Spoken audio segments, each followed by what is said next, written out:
Greetings gamers, my name is Anto and welcome to another world building stream. Before we dive into things, I'm just going to make sure that all the sound is working, which it is, so I can close that tab and ignore it for the rest of the evening now. Cool, so this evening we're going to be doing some weird monster building, carrying on with the monster generator that I've been working on for the last couple of weeks, hopefully finishing that off and getting it close to being able to put out into the world. And then we're going to be doing some collaborative world building because there's been a whole heap of changes in my homebrew game and I need to do a whole bunch of prep and get a bunch of world building relating to some new locations that my players need to go and visit in the very near future. So we're going to do some stuff with that. Before we dive in, I am going to remember that this is my job and I have buttons to press and to do all of the shilly shout out things at the top of the stream and not just at the end. So I am currently running a Kickstarter for a set of class cheat sheets for the 2024 version of D&D to help make learning and playing the game easier and more accessible than ever before. And if you're watching this before March 12th, so if you're watching it live or if you're watching it on demand before the 12th of March, you can pick them up at the link that's in the chat right now and in the video description down below. We've already funded, we've started unlocking stretch goals, we've got a whole bunch of awesome stuff going on over there, so go and check it out. Now I can focus on stream things for the next hour and a bit and not have to be like, remember to press the buttons that you need to press. So the first thing that we're going to do this evening is we are going to dive into a spreadsheet and we're going to look at my weird monster builder. So this is something that I showed off in a stream a couple of weeks ago and I've been tinkering in the background with it ever since. Need a beverage. So the premise behind this is I already had a quick monster builder. So I already had a table that will give you a set of stats for any given CR of a monster. So if you want a CR5 monster, I already had a table that would give you its median ability modifiers and its initiative and how much damage it should do, all of that good stuff. What I wanted was something that would give you more of a kind of ecological look at a monster, something that would say, hey, here's what this monster might look like, here's what its vibes might be, here's what its abilities could be, and a generator that could give you a more complete package and something that you could get weird with. So over the last couple of weeks I have been deep in the spreadsheet formula trenches to build this, and I'm pretty sure that we're very close to a version that I'll be happy to share in my GM toolkit, which is available in my newsletter, which you can sign up for on my website. Press more buttons. But the whole premise of this is that you set the CR of the monster you want. So let's use CR5 as an example again, and it will generate you a monster. So for this example, it is generated as a large piscine monstrosity. So this is a large fish-like monster. It is CR5 and it will give us our AC, which is relative to the CR. It'll be in keeping with the CR that is established within the 2024 Monster Manual. That will be 15. And then you see in brackets, anything that's in brackets is going to show you the range of those official numbers. So in the 2024 Monster Manual, CR5 creatures have an AC that is between 9 and 20 for the officially published monsters. So you get a sense immediately of how this monster compares to the scope of the monsters that you would be building against. So if you want to make further tweaks to it, if you think, I like this monster, but I'd like for it to be a bit tougher, I'd like to improve its armor class, you know that you can tweak up to AC 20 before you get outside the bounds of what is already published. Same with HP, same with initiative, same with pretty much all of the key stats. Then it gives you all of those key stats, a suite of ability modifiers, and then we go into damages and resistances. So it will tell you if the creature has damages, has damages, has resistances to any given damage, has resistance to magic, or has any legendary resistances or any legendary actions. That is the main thing that I need to add before I get this to like a publishable state, I think, is a dedicated legendary kind of action section. Then we go into immunities and vulnerabilities. So for this specific monster, it has generated an immunity, and its immunity is slashing, so it would be immune to slashing damage. Unlike in 2014, where anytime you had a physical immunity or resistance, that was usually bypassed with magic. That's not how it works in 2024, so this thing would just be immune to slashing damage. And then it does not have immunities to anything else. It's not vulnerable to anything. It doesn't have any condition immunities. And then we come to the mutations. So this is a set of up to 3 mutations that can change the properties of your monster, make it more interesting, give it some visual identity, give it some flavor. So in this case, we might choose to give this large fish creature 3 heads or retractable claws. We probably wouldn't give it hooves unless we were making it a large seahorse style creature and we wanted to go very literal with it. That could be quite funny, depending on the vibe that you want to do. Then we come down to attacks. It gives us our attack bonus, and again gives us that range bracket. So if you want to up or down that, you can see very easily how you can make those changes without breaking out of the bounds of what's established in the 2024 Monster Manual. It'll tell you how many attacks per multi-attack it should have. So as the creatures go up in CR, almost all of them start getting multi-attacks around the same place. And then again, almost all of them start getting 3 and 4 attacks around the same place. So this gives you an indication of, right, this is a CR5 creature, it should be making 2 attacks. Each of those attacks should be doing somewhere in the region of 19 damage, and its damage per turn, which isn't necessarily the same thing as single damage, should be around 38. But that range, again, that range for all the published monsters between CR or in CR5 is between 20 and 50. So you've got wiggle room there. But that damage per turn incorporates attack damage, so action damage, as well as bonus action damage, reaction damage, and legendary damage. And that's where a lot of the tweaking happens when you're designing monsters, is if you decide, right, I'm going to give this monster a bonus attack, you need to make sure that then its regular attacks do a little bit less damage, so you're not pushing up its damage per turn too high above the bounds of what should be going on within its CR. Or if you are doing that, you're making sure that you're pulling other numbers down so that it is kind of comparatively of a similar power. Then the last thing that we have in this generator is its signature abilities.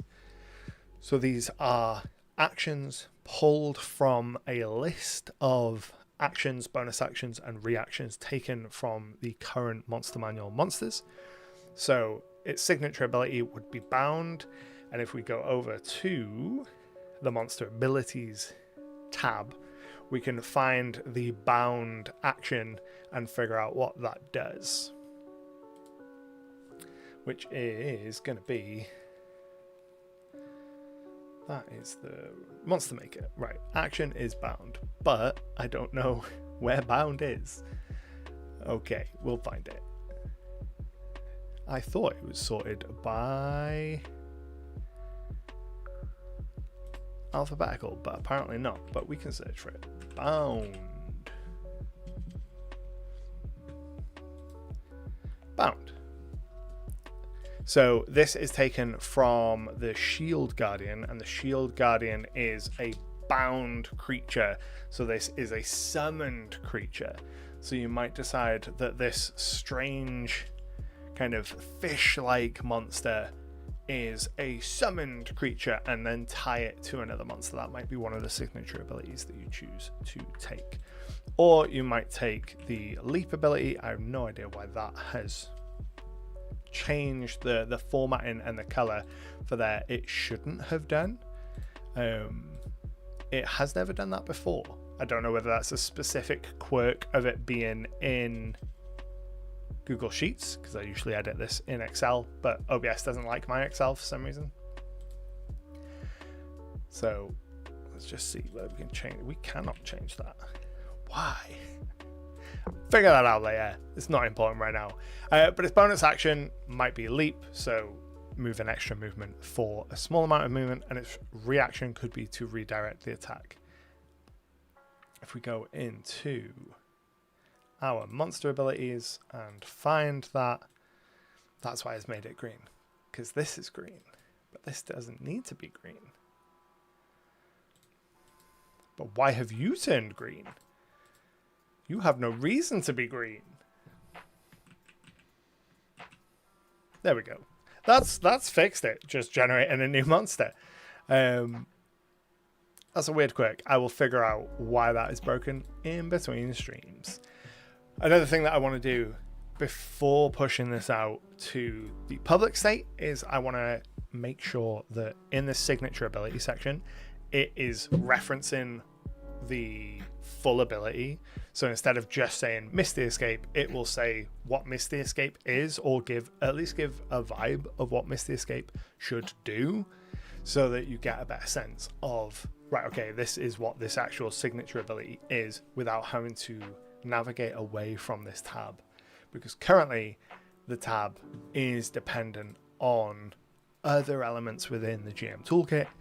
My ultimate goal for it is that this entire tab can just be ripped out of the GM toolkit and put into any other spreadsheet. As we're going through this, if you have questions about how this works, how to use it, anything like that, throw them down in the chat. So I have set all this up to be like vaguely pretty, mainly just so that it is clear what parts of it are the monster builder itself.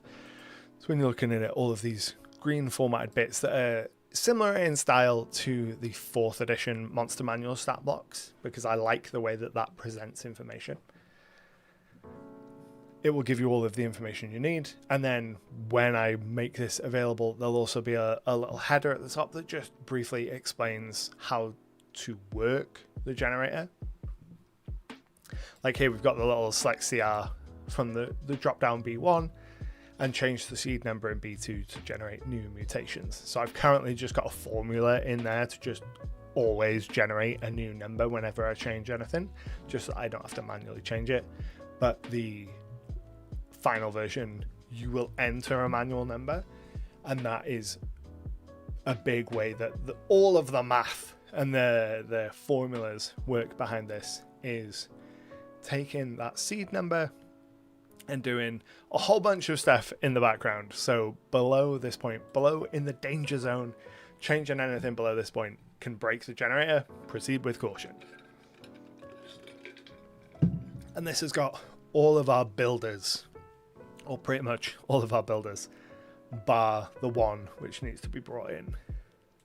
Oh no, it does have all of our builders. It's just bound is weirdly green for some reason.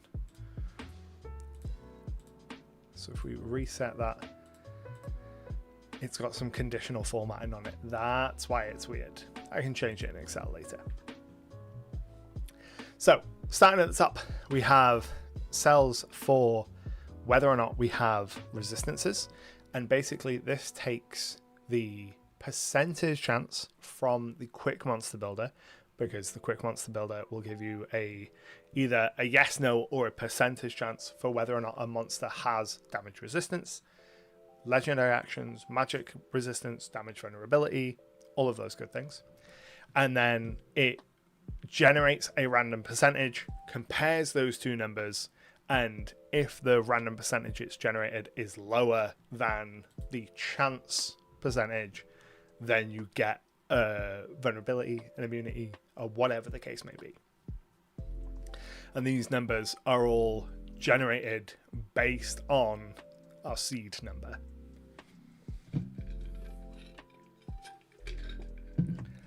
So to make our seed number like more random, it goes through another cell that does a bunch of like sign and integers to it, and then multiplies it by a bunch of stuff to give a more random number.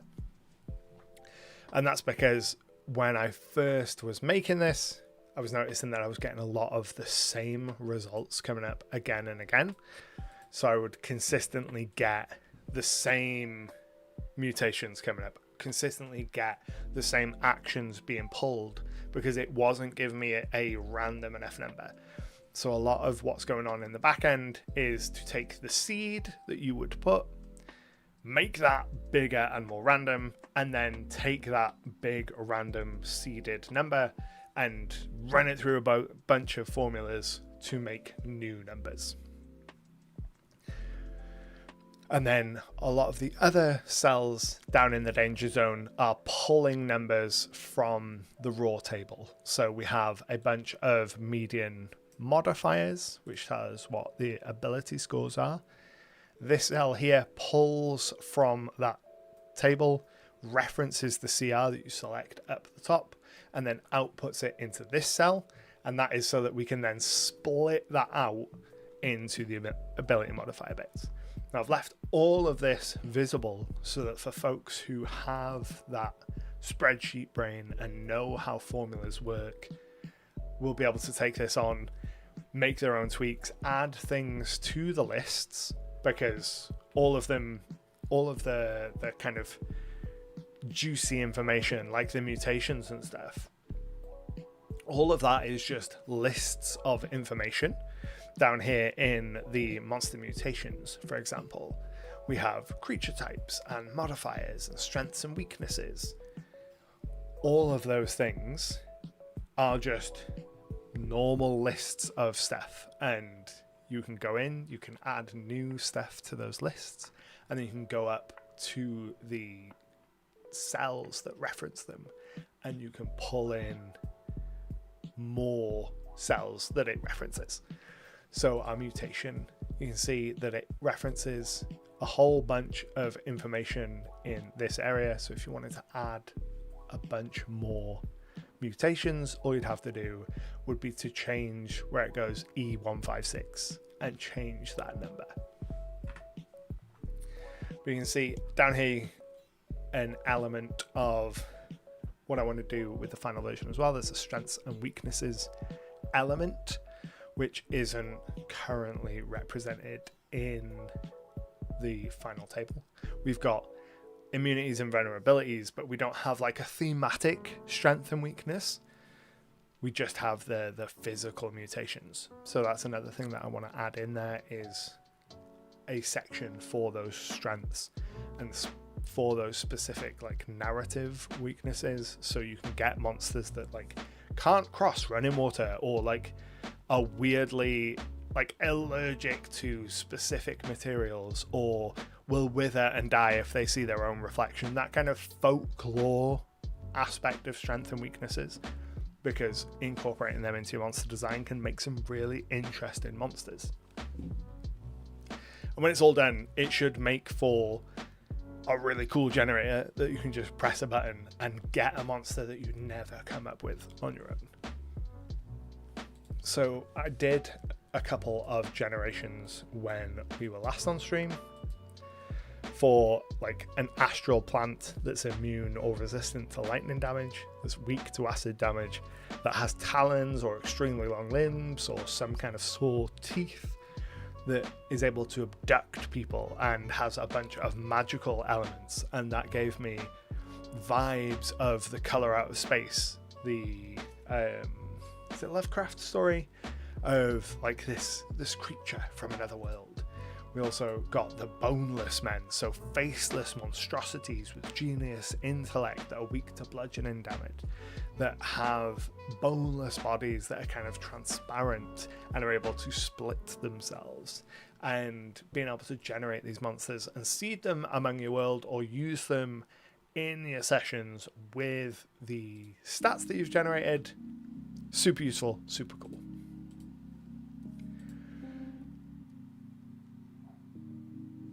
Completely lost my train of thought. So that's what we're going to do over the next, I think it'll probably take me a week or two to finish polishing this off, because there's a lot of noodly formula work for the most part.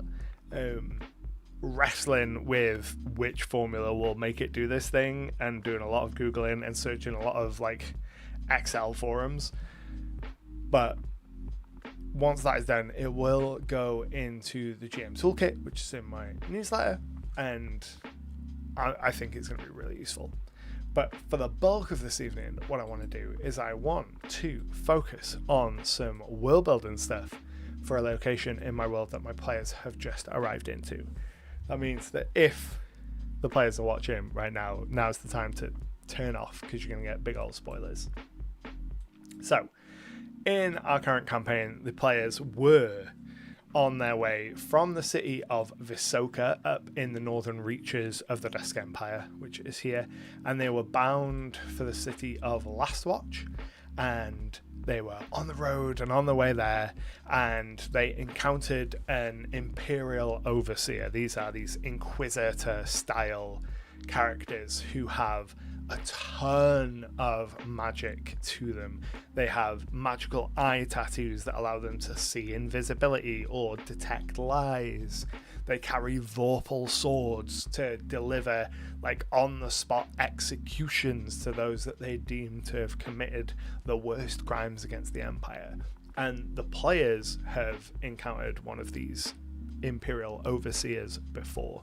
They've witnessed one use their Vorpal blade to decapitate someone. And in our last session, they encountered one and ended up in combat with them. And it went awfully. They opened the fight with the Overseer casting a fireball in the middle of the group, and they all failed their saves and took a huge amount of damage. Like the fireball spiked really high on the damage, so they all lost almost all of their health right off the jump, and they were basically fighting for their lives right from the start. And it only took a couple of turns really before the party paladin was beheaded, and then the rest of the party were knocked unconscious. And then we cut to some time later when they finally kind of came to regain their consciousness and found themselves imprisoned in a lightless room. The paladin had been resurrected and stitched up, like a really bad hack job stitch up, and then resurrected so that they could be interrogated by this Overseer.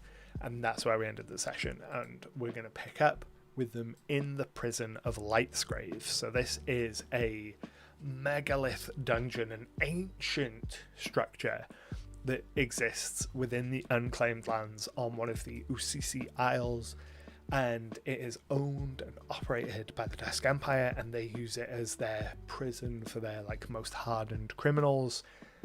Basically, the top couple levels act like a normal prison, but then beneath that is the chasm, this huge megalith structure that goes down under the ground.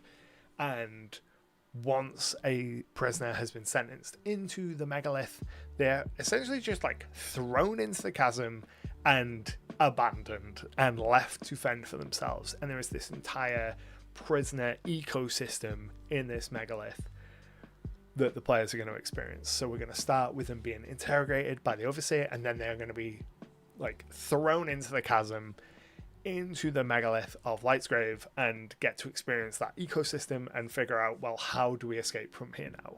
Because there are no guards down there, but what there are is a whole bunch of gribbly monsters the lower you go, and the only way out is down. So I figured this evening we would do some kind of world building stuff around Lightsgrave, because there's a bunch of questions that I need to answer about this location.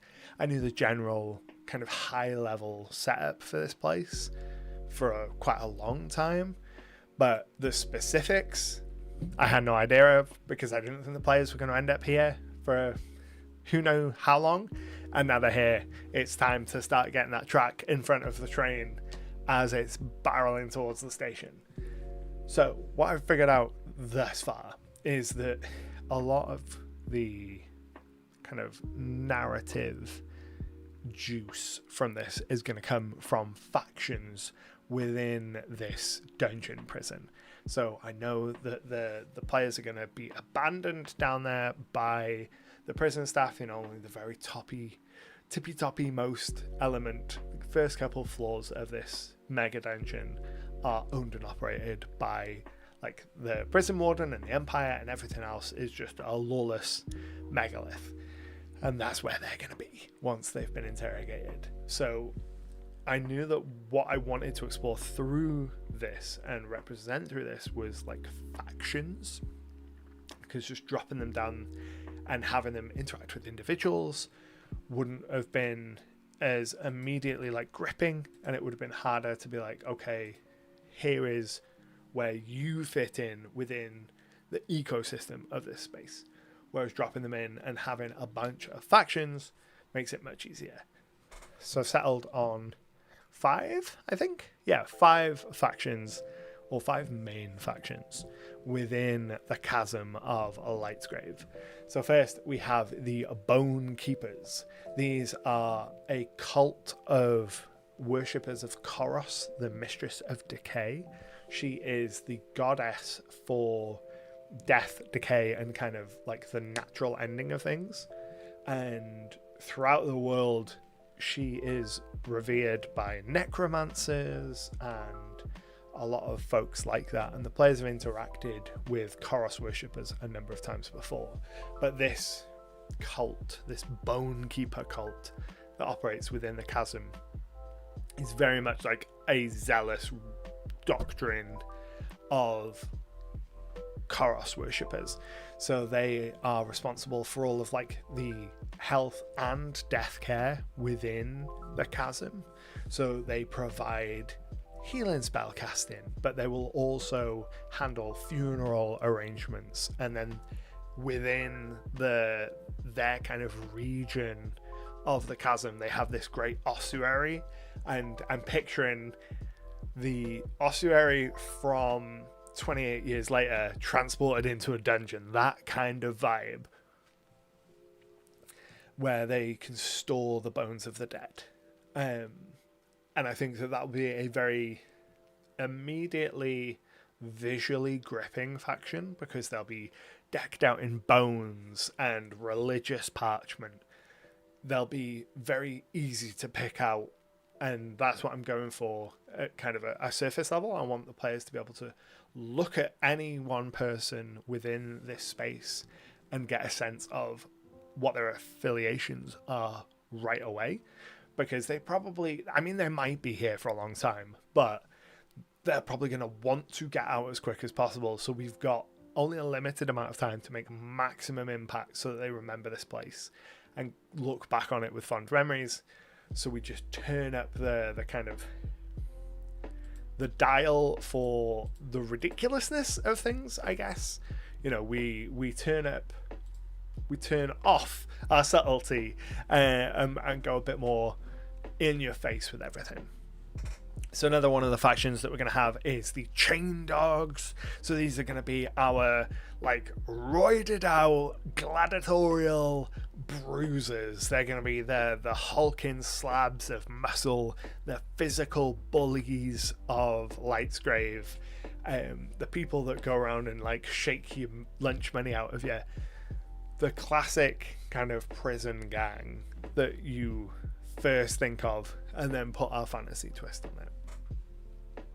So as I've been working away in the background and trying to make connections between these different groups, one of the twists that I have for the Chain Dogs is that they are kind of prone to cannibalism, because the Bone Keepers are going to be like stripping the flesh from the bones for their ossuary. Everything needs to get used in this space, so these huge muscly folks need their protein goals, so they're gonna have a like cannibalistic streak to them.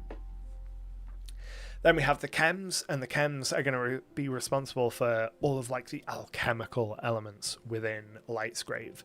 So this is a place where you can't just order in and get a delivery of stuff to come to you. So you're going to have to find and explore the deeper levels of the dungeon that this megalith has become, but also grow things like funguses and all of that kind of stuff. So the chems grow and gather components to use in potions, but because they've got limited access to things, their potions are like really unstable. And I love the idea that the chems have got weird mutations because they're the ones that have survived taking their strange concoctions, because they're testing them all on themselves. Like when they come up with a new concoction and they find new ingredients, somebody's got to test it, and sometimes those things go wrong, and sometimes when those things go wrong, you might get someone with like the weird Iago, the little dude from Total Recall on your chest and stuff like that. Then we come to the Delvers, who are going to be a collection of miners and explorers, and this is the group that I most expect the players to ally with. Because they are dedicated to mapping the megalith and ultimately escaping. So they're always trying to dig their way out, blast their way out, or always looking to delve deeper into this enormous ancient structure beneath the earth and find new tunnels and new points of access, get past all the beasties that live below, and ultimately find a way out of this place. And then finally, we have the Lamplighters. Now, the Lamplighters are scholars, intellectuals, pacifists, anyone that gets there into Lightsgrave and is like, I don't really want to like engage with the violence inherent in the system. I just want to make things better while I'm in here. And a big part of their responsibility is literally bringing light to the environment. So working to light the lamps within Lightsgrave, working to source like oil and various kind of waxes for candles, working with the bone keepers for what they can recycle to be able to burn, to be able to illuminate the space, and also to preserve knowledge. So this is an ancient megalith structure that has all of these like lost secrets in them, but the vast majority, everyone up until this point that has come into this structure has not escaped. So they as a faction are like, chances are we are going to die here, but we have found crazy secrets about the world, so we want to take those secrets and we want to make sure somebody is knowing about them so that we can keep this knowledge alive, so when someone does get out, we can pass this knowledge on. But in instance, just want to drop by and say hi. Your channel's really good, keep it up with the good stuff. Greetings from Sweden. Welcome in, thank you. And then as I've been working on this, one of the things that I've wanted to do is think about how these 5 factions interact with each other, like the chain dogs taking the meat from the bone keepers and kind of being cannibalistic to hit their protein goals, the Lamplighters taking elements from the bone keepers to use as fuel and things like that. But then it also comes to the currency, because the players have lost all of their belongings having been sent to prison. So they have no magic items, no weapons, nothing, nada. And they're gonna be dropped into this environment, and I wanted them to get this sense of a barter currency system here, and I wanted there to be items that they could be given that had a kind of equivalent value to the 5 coin types that exist within D&D, so they can use, because we play in Foundry, they have that digital currency tracker. I wanted them to still be able to use that, make use of their inventory tools, But I wanted them to get this sense of, right, okay, we have a different currency system to deal with. We're going to get into this. So what I've come up with is, for the 5 different currency types, starting at the bottom, we have teeth as the option for copper. Now this is the kind of stuff that the bone keepers would want, because they would want to add the teeth to their ossuaries, but it's also something that would be useful for several of the other factions. So the chems would want to grind the bone down to use in their alchemical kind of works. They might be able to use kind of the ground teeth in some way in the lamplighters, maybe like as a binding agent, like a caking agent to make wax, like candles and stuff. The chain dogs, like making necklaces of teeth, or like embedding teeth into weapons and getting like real grimdark with it. So teeth made a lot of sense to me as the copper equivalent of the currency. Then moving to silver and above, it was really about just going through the adventuring gear and trying to find like analogous items that matched the currency value, but would also be the kind of things that would make sense to want in an environment like this, where you have a bunch of gangs imprisoned, and beneath that a really dangerous dungeon that you can delve into and find more of these things to bring back up for money. So starting with our silver equivalent, we have parchment or paper. So this is a place where making new parchment and paper would be very nearly impossible. You know, you don't have the raw materials to turn it in. All you can really do at best would be to recycle it. So finding new parchment, new paper to be able to document stuff would be incredibly valuable for the lamplighters. But it would also be really useful for the bone keepers who like to write out litanies and their religious elements to be able to affix to themselves. It'd be useful for the chems to be able to write down their recipes for their different alchemical processes. It'd be useful for the delvers to be able to draw maps. The chain dogs probably wouldn't be too interested in paper as like their most valuable of the bartering currencies, but they would be able to use paper to trade up for other things. Then for electrum equivalent, I figured lamp oil would be the best option. So this is like 5 silvers worth. And in a place where there is no natural light, anything that you can get to give you illumination is going to be disproportionately valuable. So having some lamp oil be our electrum piece, kind of equivalent, made sense to me. And then when we go up to gold, that's where iron comes in. So as you go delving deeper, you'd be able to find iron braziers, iron swords, you know, pieces of armor, all of those kind of things that you could bring up that could then be recycled into new weapons, new armor, new fastening, new nails, new equipment for the delvers to use in their like drilling operations, new weapons for the chain dogs, new like alchemical equipment for the chems, all those kind of things. And finally, for platinum, ink. So parchment is only good if you can write on it, and charcoal is fine. You know, that you can burn some stuff to carbonize it and then kind of use charcoal to make an impermanent solution for recording things. But the lamplighters especially, I think, would pay a lot for ink for a more permanent way to record the secrets and history that they've been gathering. So those are the 5 kind of staples of currency that we have for this environment and for those 5 factions, and each one will have like a different value internally for what they would want more of.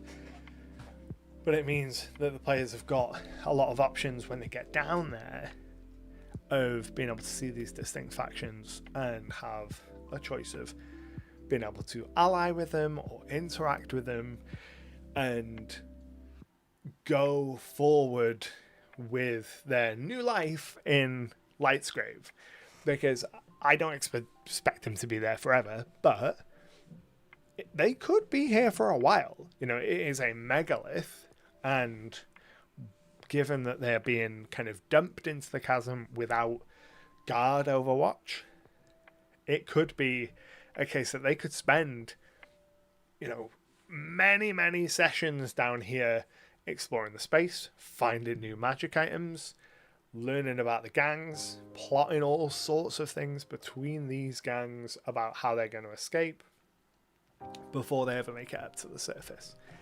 And I'm really excited to see what they do with that, because they're not at a level where they can just use magic to get out of the problem.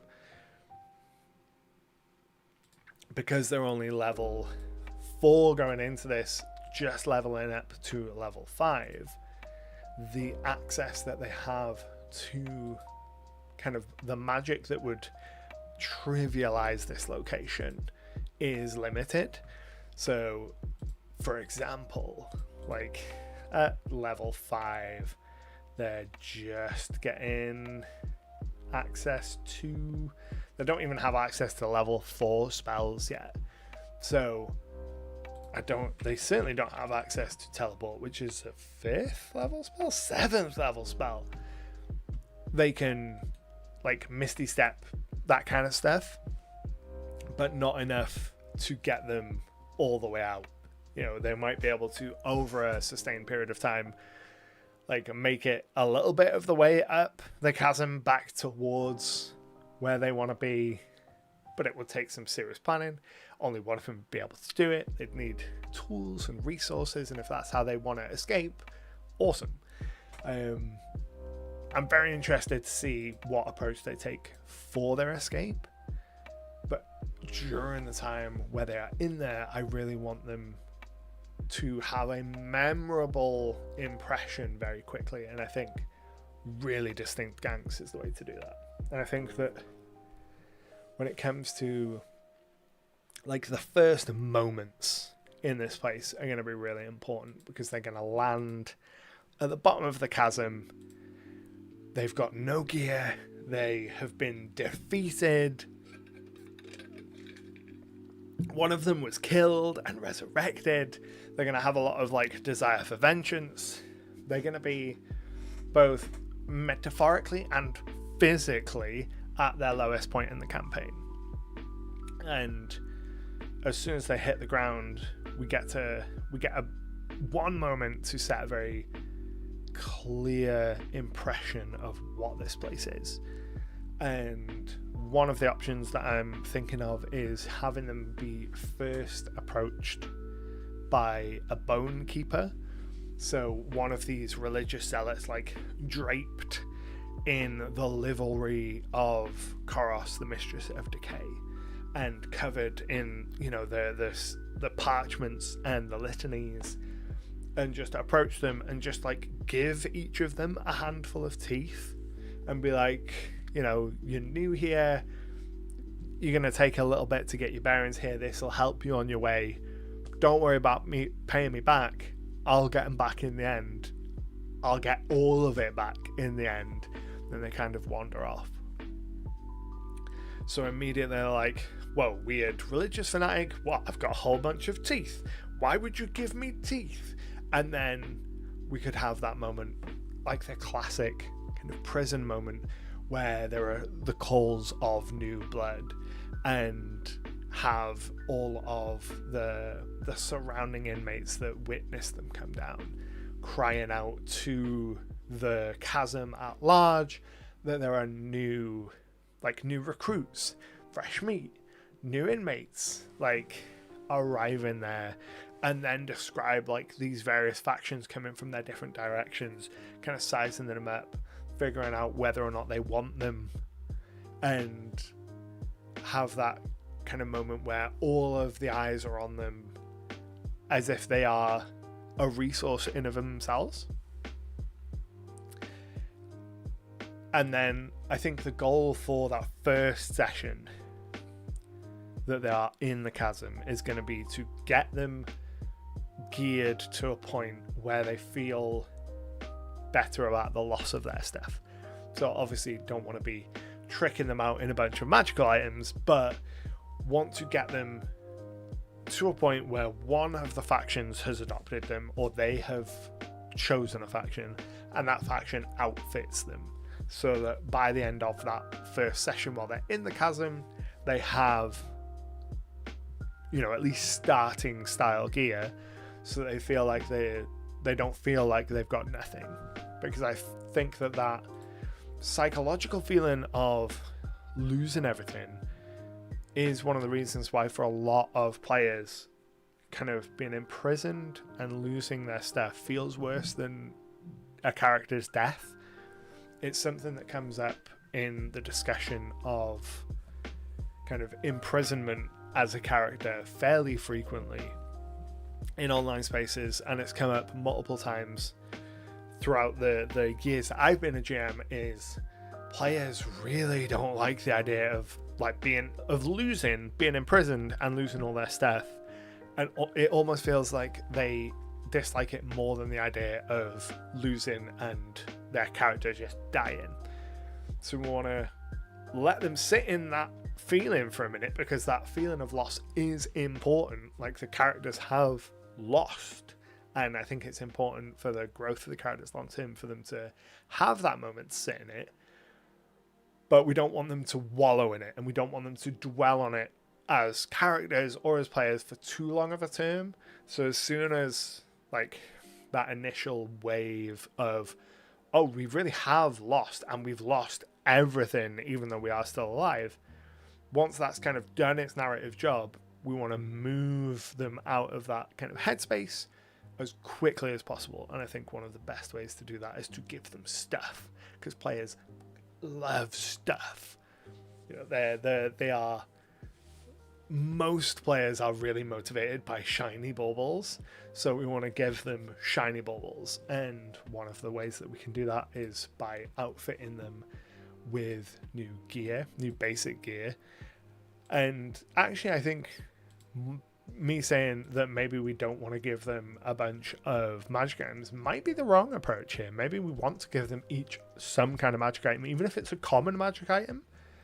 Even if in the world above it would have no relevance or bearing, but down here it's important, and down here it feels powerful, and down here it makes them feel like they've not lost. That could be incredibly powerful. So I think that actually might be the way to go about this. So what we want to do is we want to start kind of collating some of those thoughts. So you can see how I had thought the next session was going to be them arriving in Last Watch. It shall not be. So who knows when or if that is going to happen. But until then, we can just put it on the back burner. And for now, it will be Adventure 20, Lightsgrave. And we'll go ahead and click our adventure template. And start filling in some of the basic details here. So we're going to be playing on the 4th of the 3rd, 26th, and our summary is: the players wake in the prison of Lightsgrave, are interrogated by, I believe I called this guy Judgment. Yeah. So the overseer that killed the paladin and took them here is called Judgment. He is a tiefling, and most of the tieflings in my world have a very emotional connected name. So we pull up the wheel of emotions and we look at the outer ring of all the complex feeling. And in this case, as soon as I saw judgment as a feeling, judging someone, I was like, that's too perfect for an overseer whose job is literally judge, jury, and executioner. So even though it's a little on the nose, I couldn't not. So Judgment is the overseer that brought them to Lightsgrave. He's the one that decapitated Ollie, our paladin, and there's a good chance that he is going to become the focus of their attention and revenge. And I think narratively, that gives us a lot of options going forward, because I think that it will be very interesting for him to become a mid to long term villain for them, because they've been utterly defeated by him. One of them has been killed, so they know they are outmatched by him alone. So he becomes a very interesting tier 2 villain. They're just going into tier 2 now, entering level 5. So between levels 5 and 10, this is a great space to have a villain like Judgment the Overseer, for them to have a personal vendetta of break out of prison, find where this guy is, and get some payback. And I think that will be what their long-term goal will be. And along the way, we can start sprinkling in some tier 3 quest hooks and figuring stuff out with that. And immediately before the events of the last session, which led to their defeat, we had a conversation about what previous plot hooks they'd kind of retained and had really resonated with. So I know which of the plot hooks over our first 19 sessions are still outstanding, but that they don't really care about because they didn't really latch onto. So those can just quietly fade into the background while they focus their attention on getting revenge and going all John Wick.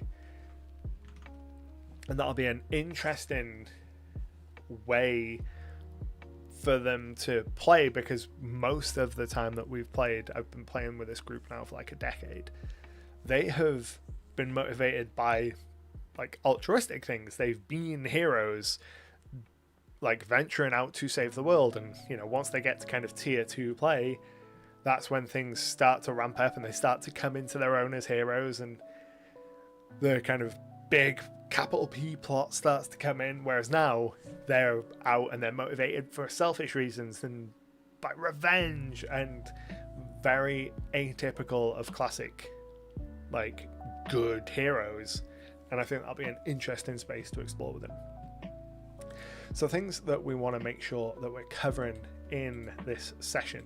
I know somewhere I have made notes about how this first session should go, and I can't remember in which of the various pages I've got connected to it. So if I just open up all of the faction pages, we'll see whether we can find them.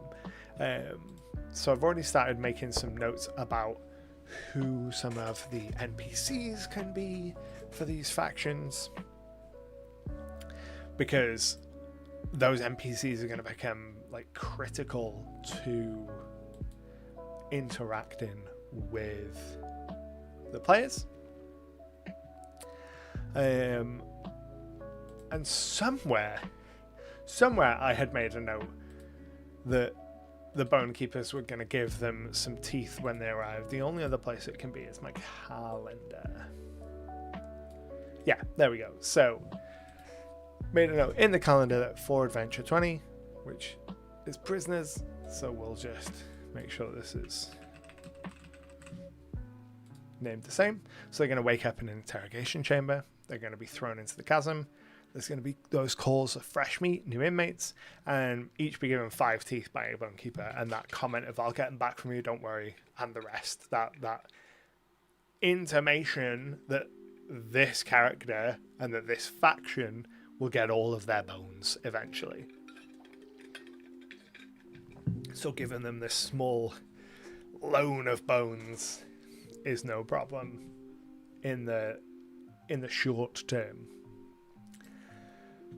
But the critical information that we want to convey to them in this very first session while they're in Lightsgrave, I think that starting with them in the interrogation room, we want them to have, if we go in planning and go kind of scene by scene, so interrogation, so Judgment is looking for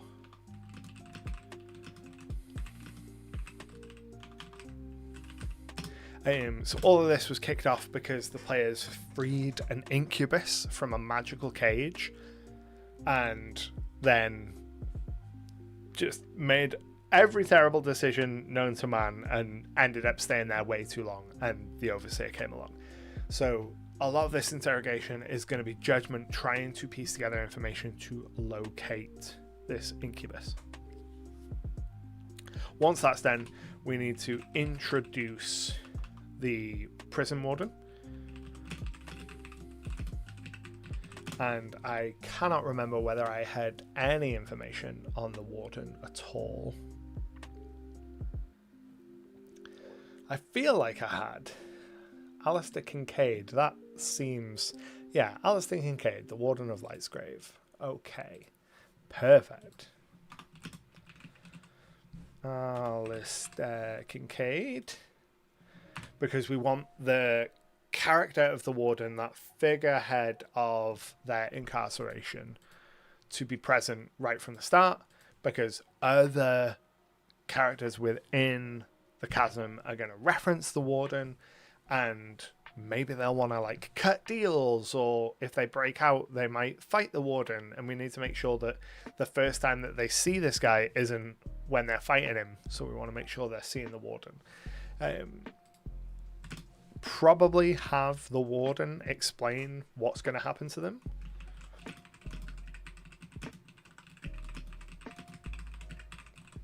Now, in reality, chances are they'd just throw them into the chasm. But for the purposes of making sure that our players have the necessary information that they need to be informed and to understand what is happening and to not be confused, I think it's important to have more exposition than might be realistic. Because when there's so many moving parts, I think it's quite easy for players to not pick up on some subtleties, because they're looking in every direction for hidden meanings. And, you know, unlike with like a movie or TV show where you are limited to the medium of the screen, and the only information you have is what's in front of you. In an RPG, the players are constantly inventing information. Like, you describe a room and everything you've not described has suddenly become a secret passage or a super relevant plot point, because they're like, well, why didn't he mention that? So I think that sometimes it's important to be like too in your face with how you interact with the players and describe things to them, because you want to make sure that if there is critical information that they need to have, that they get that information and don't kind of gloss over it. So we'll have the Warden explain what the situation with Lightsgrave is, that it is this prison at the top of a megalith and that it runs deep, deep underground. They're going to be thrown into the chasm, which is this lawless waste run by the prisoners, and that is where they'll spend the rest of their days. And maybe we'll have the Warden make some kind of comment about, oh, well, you can try and, you know, break your way out, but no one's ever been successful, and, you know, the only way to go is down, so by all means, delve deep. You might find treasures beyond your wildest dreams. More than likely, you're going to be eaten by some gribbly monster.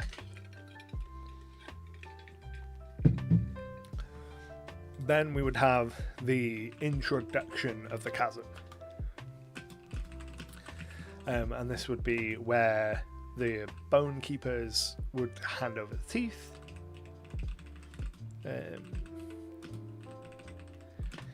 And the PCs see the other factions for the first time. And I think that in this scene, in this first interaction, again, we want to go like too exposition-y and like too stereotypical with the way that we describe the members of the factions that they see on this first meet, so they really, really clearly understand what these factions are all about at a glance. Welcome, Agile Monk, how are we? So we'll have the Bone Keepers go and give them handfuls of teeth. I appreciate it, thank you. And give them handfuls of teeth and be like, you know, we'll get these back. But when we're introducing the chain dogs, we want to really like overemphasize the meat slabness of these dudes, and the fact that they all look like Mr. Olympia ready to crush some skulls. When we're introducing the chems, we want to make sure we're describing like the sickly nature, the bandoliers of potions and lotions and the weird mutations. Describing the delvers, they need to be like oily and grimy and covered in like overalls, and it should be very obvious that these are miners and that they you know, they're digging their holes all day. And then when we introduce the lamplighters, they need to be like holding their lamplighters, they need to be holding their books. You know, we want the players to immediately get the sense of the vibe of each of these factions. And then when they start to speak to people, then they can start to get more information about them that reinforces that initial vibe that they get, so that they have a very, very clear picture in their mind of who it is that they're in this prison with. So I think after the Bone Keepers, I think maybe the Bone Keepers are a good place to start, because in isolation, I think the players would be hesitant to approach the Bone Keepers off their own back, because they're religious zealots, they're decked out in skulls, they look like cartoon villain evil in a lot of ways. But having the Bone Keepers approach them and give them like the currency of this place, offer to heal their wounds and treat them with like kindness that they might not expect, could be a nice way to like subvert their expectation of what this weird skull-covered zealot is all about, and then naturally lead them into being able to ask questions of this person. So intro to the chasm, Bone Keepers give them teeth and offer healing, and I think that offer of healing will probably resonate with them more than the teeth, because they don't know what the teeth are. They've just been given a handful of teeth. They don't understand the concept that this is currency in this place yet. So if we go to the Bone Keepers, so these are our cult of zealots who worship the mistress of decay, praying to their dark mother. They perform ritual sacrifices, scarification. They are particularly interested in spellcasters because they are responsible for the health and death care within the chasm. So spellcasters who can cast healing spells are incredibly valuable to them, but also spellcasters who have any kind of necromancy about them, super valuable to them. So given that all of our players, our current 3 players in the party, are spellcasters of one sort or another, it makes sense that the Bone Keepers would immediately gravitate towards them and be the ones to try and recruit them, because they would be like, right, we've got a paladin who's got healing magic in their lay on hands, that would be incredibly useful for our services. We've got a warlock who has their dark pact, they can do all kinds of strange and dark magics, we could find use for that. And then we have a sorcerer, and sorcerers just got really useful magic, so I think they'd be very attracted to them for the magic. So in terms of who should approach them, I'm feeling of the 4 kind of rough NPCs that we've got so far, I think that it shouldn't be the leader, it shouldn't be Brother Cole, he should be kept away from them for a little while so they get that sense of progression within a faction. So I'm thinking Brother Thane can be the one. First NPC, Bone Keeper, PCs interact with. So if we jump over to our adventure planning template for this, then we can add a Brother Thane Bone Keepers to our list of NPCs. So as we build this out, we understand who we need to be in the headspace of, who the players are going to meet, what they're going to be doing. And in terms of loot, I think that that is a great place to go next and get a sense of what would be some interesting magic items to have in this environment. So, not necessarily powerful magic items, but stuff that in the normal remit of a campaign you might look at and go, well, that isn't useful, or why would I care about that? But might be incredibly useful in the very limited scope of a megalith dungeon run by prisoners. So I'm thinking things like the spice pouch, being able to season food would be incredibly useful. That's the kind of thing that we could use as narrative seasoning to sprinkle onto another NPC. I don't think any of the players would necessarily care about having that, but describing the presence of that item on an NPC cook who's doing the kind of evening meals could be very interesting. So if we have a look through some of the arcane items, beads aren't really my jam. One of the characters already had a Candle of the Deep when they were apprehended, so I don't want to give them one of them. The Clothes of Mending could be very useful, but I don't think it's the kind of thing that you'd necessarily be super excited to get. But a Dark Shard Amulet, none of them have their spellcasting focuses. So none of them can technically cast spells, which isn't something I had considered. That's a very good point. I don't know what they can do in terms of innate magic. Let's have a quick look at the specific wording for how they cast spells, because I don't know whether they need spellcasting focuses. All of them. Focus. Spellcasting focus. You use this holy symbol as a spellcasting focus. It's going to be in the spellcasting section, isn't it? That I want to look, not in the individual classes. So we want spellcasting. Where are you? Spells. And then focus. If the spellcaster doesn't consume its materials and doesn't specify a cost, use a components pouch. Instead of providing the materials specified in the spell, or the spellcaster can substitute a spellcasting focus if the caster has a feature that allows the substitution. To use a component pouch, you must have a free hand to reach in it and use spellcasting focus. So it's anything that has a material cost. Any spells that have a material cost need the spellcasting focus. If it doesn't have a material cost, we don't need to worry about the focus. You just need the verbal and the somatic components, right? Cool. So that's really interesting. I hadn't considered that those things had been taken away from them. I don't think the players have realized that yet.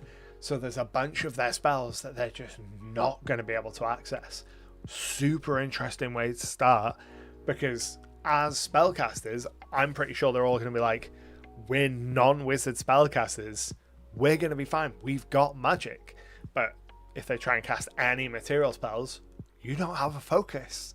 So that's probably going to be what we need to make sure that we give them by the end of the first session within the chasm itself. Depending on the pacing of these sessions, depending on how quick the interrogation goes, and then them landing in the chasm, I don't know whether that's going to take up like half the session, all of the session, how that pacing is going to go. But before they really go off and like really engage with the chasm as a whole, them getting spellcasting focuses is going to be a huge win for them. So I think them making that connection to the Bone Keepers who want spellcasters and are trying to attract them to a faction, the Bone Keepers being able to go, well, we can give you spellcasting foci so that you can actually use your magic down here, would be huge.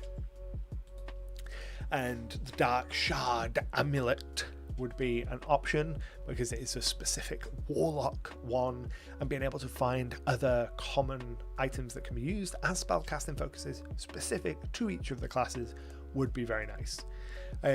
So as a magic action, you can try and cast a cantrip that you don't know. It must be on the warlock spell list and have a casting time of an action on a successful. That's really cool. I think the Dark Shard amulet is just a really cool item that would be exciting to have regardless. So that absolutely gets to go on the list. And then it'll be a case of finding other things, other items that can be used as spellcasting focuses. So like if one of them was a wizard, a hat of wizardry would have been perfect. Unfortunately, they are not. But as arcane focuses, is it the sorcerer that needs an arcane focus? Let's have a look for focus. Use an arcane focus as a spellcast. So yeah, a sorcerer would benefit from the Orb of Direction. Not really super useful for being down there, but the Orb of Time might be useful. Of the two, I'd probably go with Orb of Time, not so much for having the use of the time telling for the purposes of the sorcerer, but there are some time sensitive things that are going to come up very, very soon that them actually knowing when true nighttime is could be very powerful. So let's have a look at the Paladin and see which spellcasting focus they use. This is really cool because I don't think in any of our campaigns spellcasting focuses have really come up as an option for being like important narratively. It's just you pick it right at the start, you might flavor it when you're creating your character, but beyond that I don't think any of the players have really considered spellcasting foci beyond that. So having some options, it's really cool. I like that a lot. So Orb of Time could be one of the options. Let's see whether we get any others. So the Ruby of the War Mage allows you to use a simple or martial weapon as your spellcasting focus. Must attach the ruby by pressing it. Thereafter, it can't be used. So Ruby of the War Mage could be an option for the Paladin. So it requires attunement by a spellcaster, and that's the only requirement. So a Ruby of the War Mage could be an option. Let's make notes of that. So Orb of Time, Ruby of the War Mage. So if nothing else, we at least have an option for each of them to be able to get their spellcasting focus by the end of that session, so that they can access the full suite of their abilities. Or at least the ones that they don't need specific materials for. In terms of armaments, common armaments, I don't think any of these are going to be spellcasting focuses, but relics might be.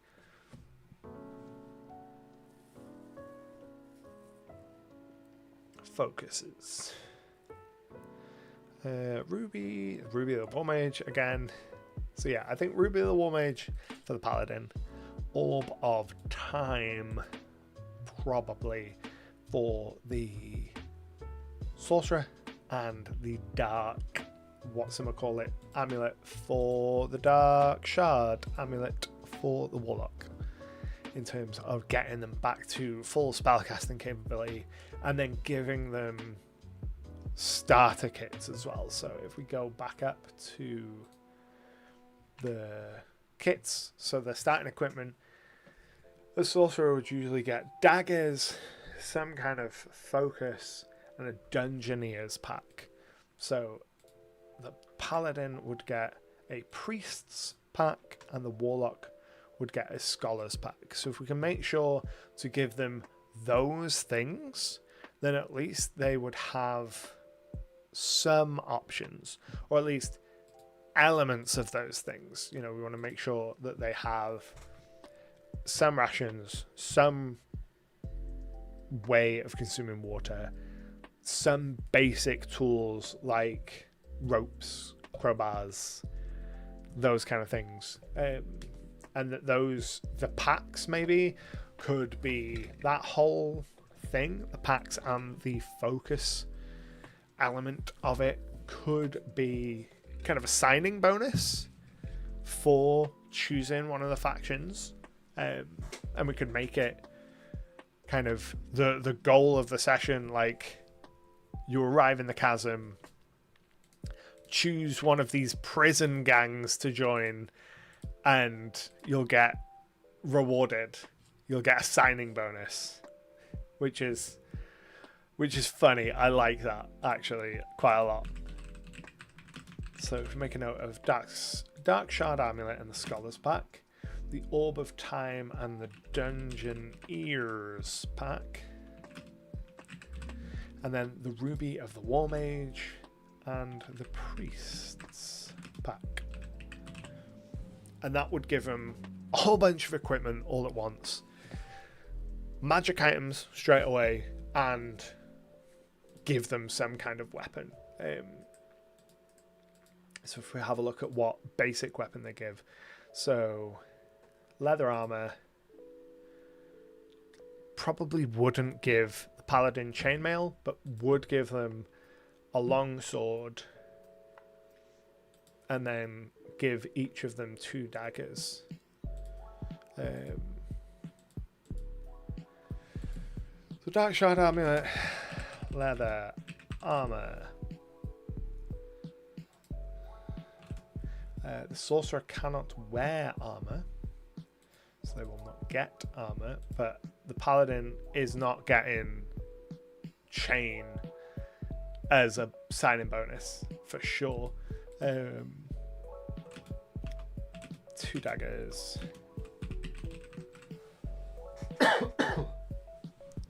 As a minimum. 2 daggers. 2 daggers. And then like studded leather or hide or something. Let's have a look at what equipment there is. For something in that kind of vibe. So we don't want them to have the super high AC immediately. We don't want them to get back to like the stats that they died with or were defeated with. We want them to just feel like they're not completely abandoned and useless with nothing by the end of the session. So chain gives you 13 plus dex. So studded leather, I think, is absolutely fine for both of them. Just give them both studded leather. And give them the offer of it to all of them, even though I know that the sorcerer cannot use it, because then, at least they won't feel left out. So I've got a pretty good sense now of where we'll be going in this first session in the prison. Interrogation, introduction of the warden, solidify that hatred of the overseer judgment, so that when he leaves, and that's another thing that I want to make a note of, he needs to leave with their stuff, because if pure vengeance won't motivate them, their stuff will. So he needs to leave with at least some of their stuff. Excuse me. Agile Monk asks, are you still using Legend Keeper? I am indeed. So this is my adventure planning page, which is built on one of the templates that I have in a Legend Keeper, which I will go and find right now. We'll go down to templates and adventure planning. So this is what it looks like in its raw format, with all of the fillable boxes for summaries and who's going to get a hero moment, what's the planning and all that good stuff. And then in practice, here's how we fill it in. So Judgment needs to interrogate him, look for information on that incubus that he was searching for, and then needs to leave with some of their stuff. That's an extra layer for them to be like, right, we hate that guy. We are going to hunt him to the ends of the earth to find him, because not only did he kick our ass, but he took our stuff. Then we need to introduce the prison warden and have the warden explain the workings of Lightsgrave. Then have them go into the chasm, have the bone keepers give them teeth and offer healing, and then have them choose a faction, get a signing bonus. So present the factions to them, give them some time to explore and interact and speak to different people, and then pick a faction and get their signing bonuses, which will be their spellcasting focuses, their packs, some weapons and armor, get them re-geared, and from there then they'll be able to descend into the megalith, interact kind of laterally with the various factions within Lightsgrave, or try and formulate a plan to go back up and do a prison breakout. And I'm pretty pleased with where we've ended up with that. We've got at least names for people in most of the factions that I can expand on kind of between sessions. And overall, I feel pretty good about where this is going. I think that it will take, like I said, a little bit of time for the players to come around to the fact that they have been defeated, and that they need to accept that defeat and like start from nothing. You know, obviously, eventually they're going to find a whole bunch of stuff. They'll find even bigger and better stuff. They'll find new reward piles if they delve into this megalith. Very quickly, they'll start finding gear to replace their own lost gear, and very quickly they might have like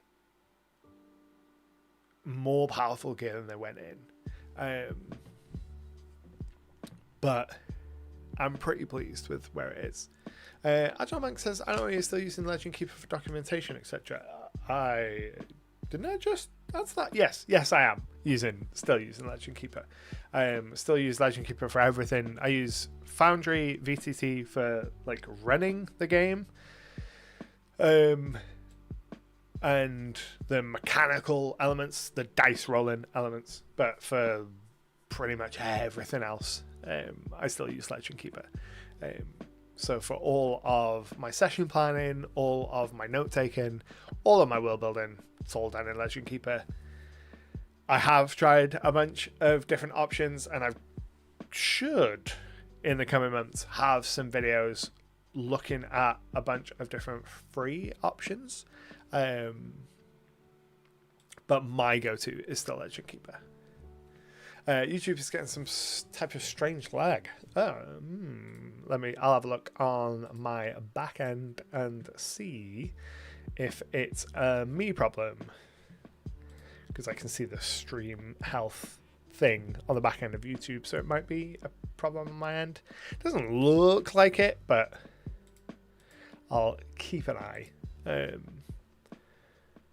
no, it seems to be fine on my back end. Wow, my bones. So I think that's a pretty good place to call it for the evening. I'm pretty pleased with where we got to in terms of prepping stuff for Lightsgrave the prison. Hopefully, touch wood, I will feel well enough to stream again next Sunday, and we can do more stuff with this location once the players are actually in there and get a sense of how they feel about it, how they're interacting with it, and have started to interact with it, then I'll know which directions to follow down more, because I'll get a sense of what elements of this location they're vibing with and what they want to pursue more of, and that's what we can do in next week's stream.